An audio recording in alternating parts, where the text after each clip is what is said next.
A very good evening to you. Thanks for joining us on the Tuesday edition of the show.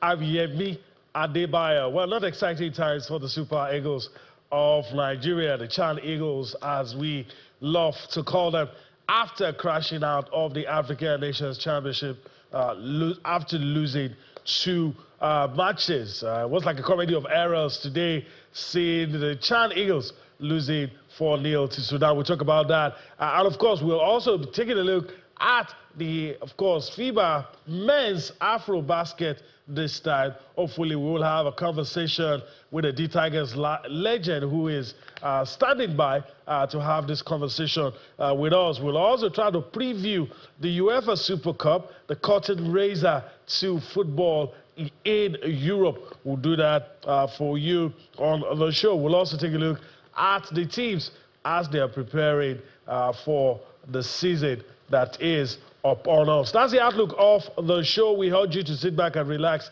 even as we take you on the trip across the money spirit world of sports. Let me quickly introduce our guest in the Lagos studio. Kade Idris joins us now. Greetings to you, Kade.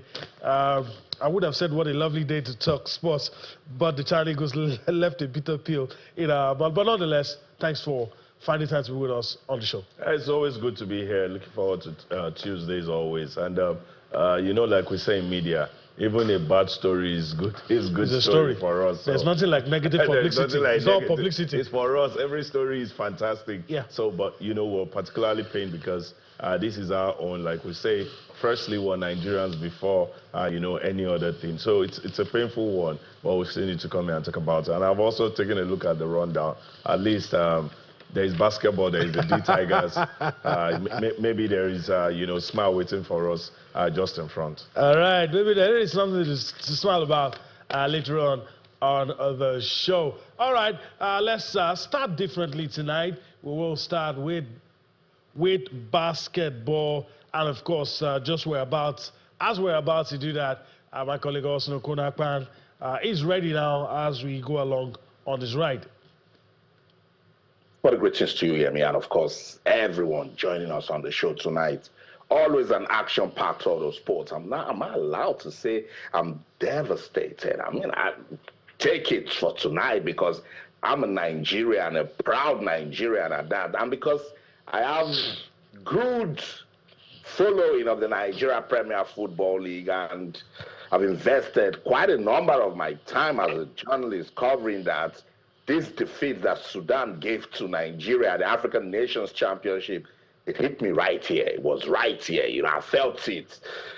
4-0, that's Nigeria's biggest defeat at the African Nations Championship. And I really don't know how to describe this one. But again, it's a reminder that we have not started. Because if you put our league with that of Sudan, Sudan is better, you know? It's better. It just goes to tell you that the talent isn't enough. There's some things that you should have done that will make your league admirable, but it's all good. Well, when we get into that conversation, we'll talk about it big time. We're also going to talk the Afrobasket Championship. You mentioned it. So if we're ready, let's get into that conversation. It's actually 10 years ago that Nigeria's senior men's basketball team, the D-Tigers, won their first Afrobasket Championship. It was in Tunisia. I remember like yesterday. Oyedeji was the captain of the team. Right after that victory, he was with me in the Lagos studio, brought a basketball, signed for it. And since that time, Nigeria, we haven't won an Afrobasket Championship. Can we do it this time around?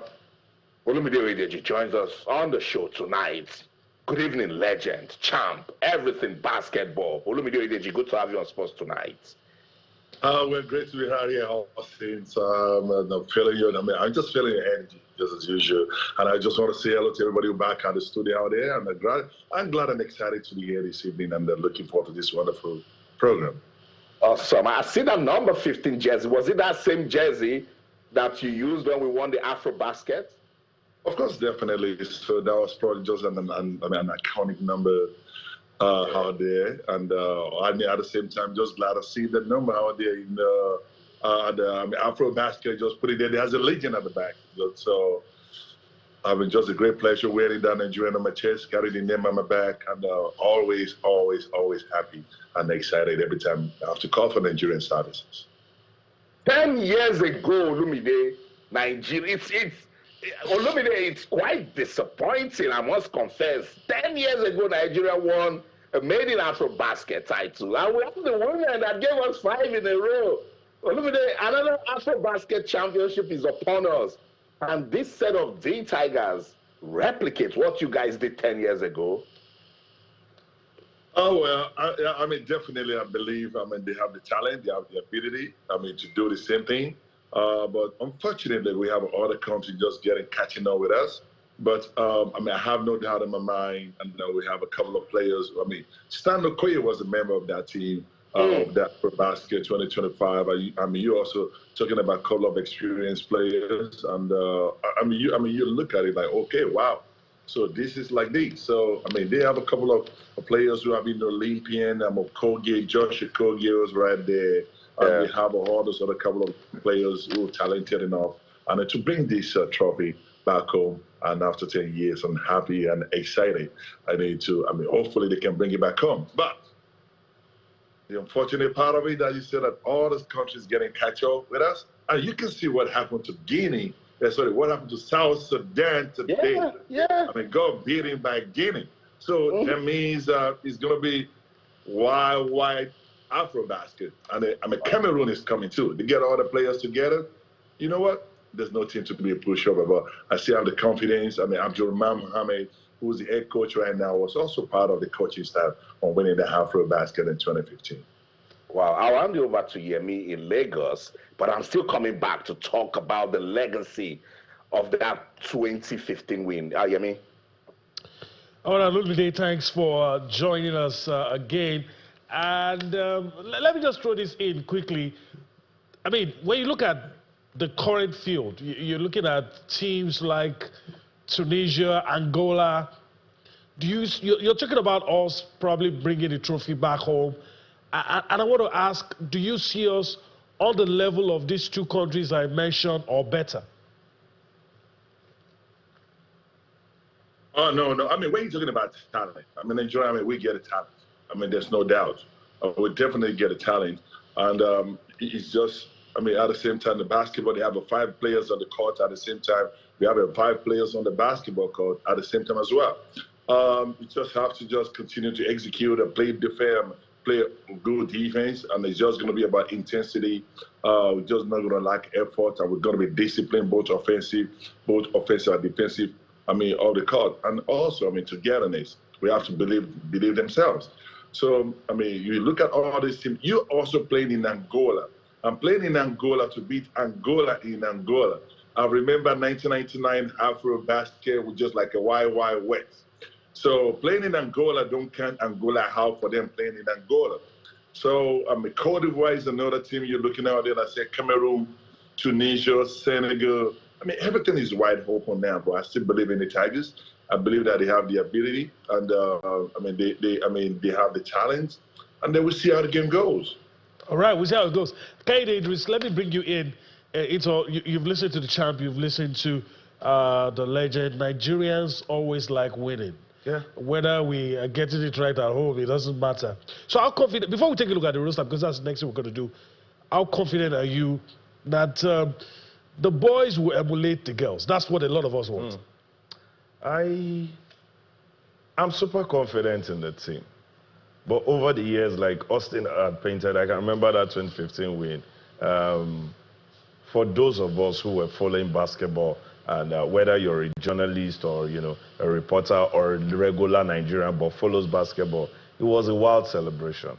It felt like a big win because we know how good our teams have been over the past, but they've not been able to close that title. And then it happened in 2015. That's why, like the jersey number that Austin mentioned, those numbers still, in our heads and all of that. After then, we've also had fantastic team up until now. And my fear is that period of falling short, against these teams. You just mentioned Angola, how fantastic they can be, and they are hosting.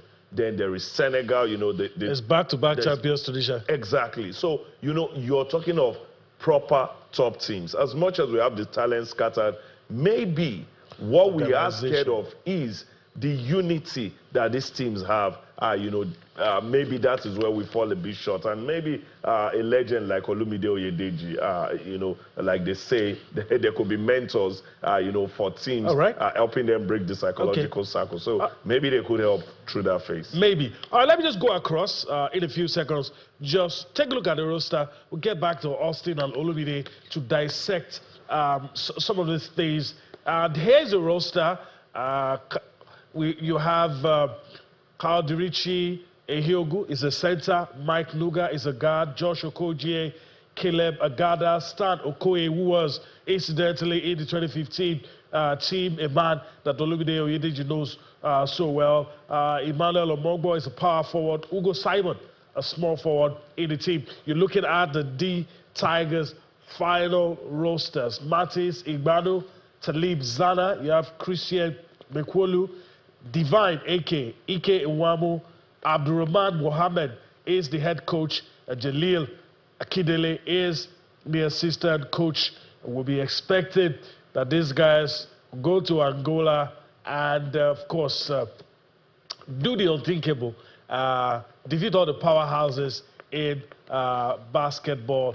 On Wednesday, that's tomorrow, that's where our hearts and minds will be when in Angola, the D Tigers face Madagascar in Group B. And of course, Olumide has talked about Tunisia and Cameroon, two teams we need to pay serious attention. It would be good if we get a win. And in Group A, Cote d'Ivoire and Rwanda, Congo and Cape Verde will also take to the field. Okay, this quick one. I did a quick response before I go back to the guys. Nigeria, Madagascar, are we supposed to be worried? Yeah, I think being worried is a good thing. That is, you respect your opponent. And when you respect your opponent, you bring all of your arsenal. And I think for every game, don't just look at Tunisia and Cameroon. Madagascar is also another team in front of you. In fact, starting so well against Madagascar can propel you into doing well against those two. So we have respect for them. I'm talking of we as Nigerians. The Nigerian D Tigers should also do same. So if you go in there and beat them by 60 points margin, then it's good. All right. All right. Let me go to Austin, who's probably going to pass the benches all day. I mean, Austin, does it feel, are you a bit relieved somehow that we will be playing Madagascar first, not Tunisia, not the other team, that Madagascar, because it seems we don't really know much about them at this point? Yeah, but they've done quite well with their basketball, and Olumide can testify to that.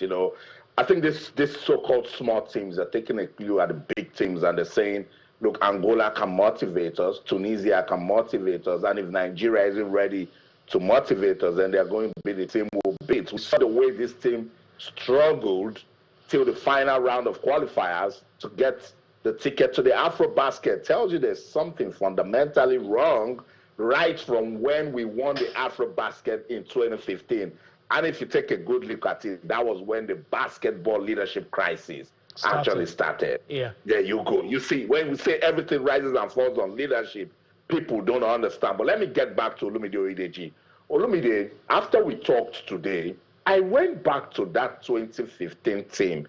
It had youth, Ike Diogu, Sheni Lawal, Chamberlain was in that team. Stan Okoye was even trying to get into reckoning. Mike Ume was in that team. Olumide, why didn't we sustain the legacy of that 2015 squad? But at the same time, what I said, I'm the young shall grow. But yes, I agree with you. We're supposed to have the continuity.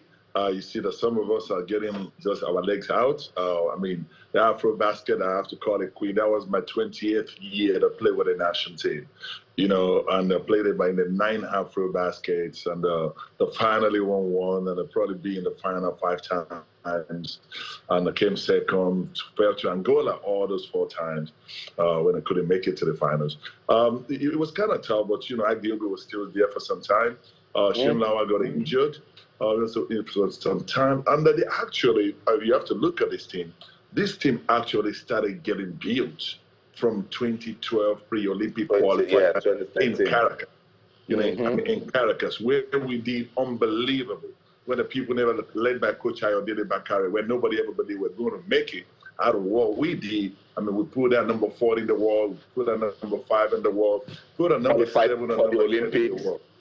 35 for the Olympics. So now we went carried it over to 2013. The same team, we added by one. We fell short against Senegal, was unlucky. And now we brought in 1 or 2 players, added to this team, and we won it Afrobasket in 2015. So, and then the continuity, we went to the Olympics in 2016. We had a one change, and during this period, we beat almighty Spain. They were number 2 in the world, and we won a couple of games at the Olympics. Olumide, yes, you can go lyrical about what you guys did. Why didn't we sustain the legacy? Can you agree that leadership was a big problem with all of this that we built in 2015? But the one thing I can tell you that there's no leader that wants to fail. Every leader wants to be successful. Every leader wants to make an impact. Every leader wants to kind of just be. If we didn't get it right, we could just say, okay, maybe due to one reason or the other. But I'm sure we will soon get it right. We will get it right because we definitely get it right. But mind you, we qualified for the Olympics. We went to the World Cup in 2020. We went for the Olympics. In the friendly game, we beat the USA. But nevertheless, I mean, we still have to continue to get better. Like you said, from 2016, 2015, that was when we were number 1 in Africa. We were number 15 in the world at a particular time. So now we're like 30-some, but nevertheless, we still always room for improvement, and we'll continue to grow, and we'll continue to get better. So if you don't answer my question, Olumide, we will stay on the show. Is leadership the problem with our basketball in Nigeria? I mean, everybody have their own internal crisis, but I'm sure we get there. The credit crisis or no crisis, like I said, we had a crisis in 2017 and 2014. I think after that, of course, we had another election in 2022. I believe that we've been good since then. So that is what the best thing I could tell you. But yes, there was a crisis between 2017 to 2021. So we have it, so then despite the crisis, we still went to the Olympics. You know so what? 2022, let's get it up. Yeah, Olumide, you know what? I will keep bringing you on this show all through this Afrobasket. And this leadership question, you will always answer it. That's just it. But let's just on a lighter note. In 2015, how much did you get for that Afrobasket win? I mean, you just want to open it for How much did you get on a lighter note? What did they give you? Well, I mean, we only got a 600,000 naira. But that was enough for you.